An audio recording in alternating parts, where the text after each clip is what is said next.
Quand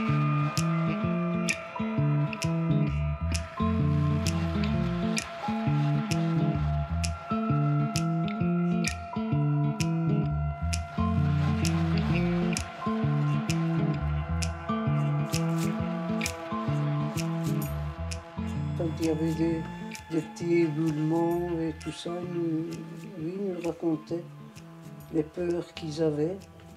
C'est leur travail, c'était effrayant. C'est le danger qu'ils couraient chaque jour. Ils savaient qu'ils entraient, mais ils ne savaient pas s'ils allaient ressortir. Ma sœur, elle disait toujours, on se demande s'il va revenir, s'il va remonter. J'ai jamais entendu un mineur qui disait qu'il ne sentait pas qu'il avait peur. C'était pénible, c'était très pénible. Il avait eu plusieurs petits accidents aux jambes et aux bras, mais il ne se plaignait pas. Ça n'avait pas l'air facile pour nos parents. Non. De voir traîner. Il partait tous les jours, il s'occupait de nous. On était à 4 enfants et il n'y avait pas de maman, donc elle était décédée très jeune. Et c'était lui qui remplaçait la maman. Et il s'était arrangé pour toujours travailler de 2 à 10. Je pense beaucoup à lui qu'il a dû souffrir pour nous donner une tactique. Ce qu'on aurait toujours dû faire avant, c'était prévoir les catastrophes. Parce qu'il y a énormément de laisser-aller de tous côtés. Les directeurs d'entreprises de charbonnage, du moment que ça rapportait, les veines montaient de plus en plus haut parce que le charbon était bon.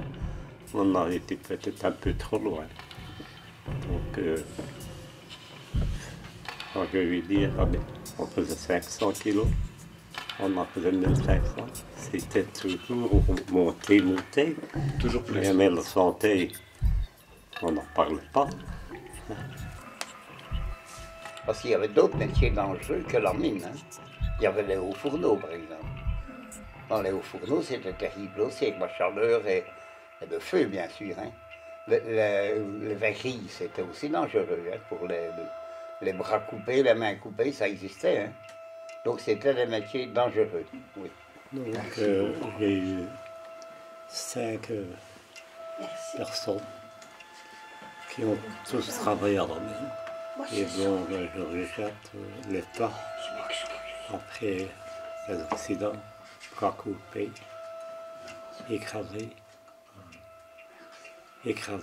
à la Providence. Ils ont tous parti après l'autre. Mon beau-frère, il est décédé, lui, Marcel. En une maladie de mineur? La maladie mineure. La silicose? Il était pris de la respiration.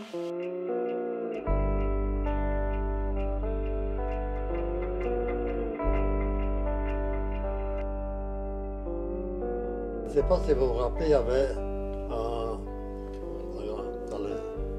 un sanatorium ici à Marseille. Oui, il existe toujours. Et papa faisait des séjours de temps à autre pour se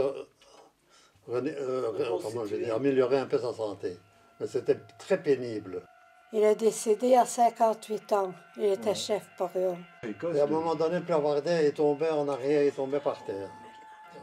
Ben, il a eu la silicose, la maladie du mineur.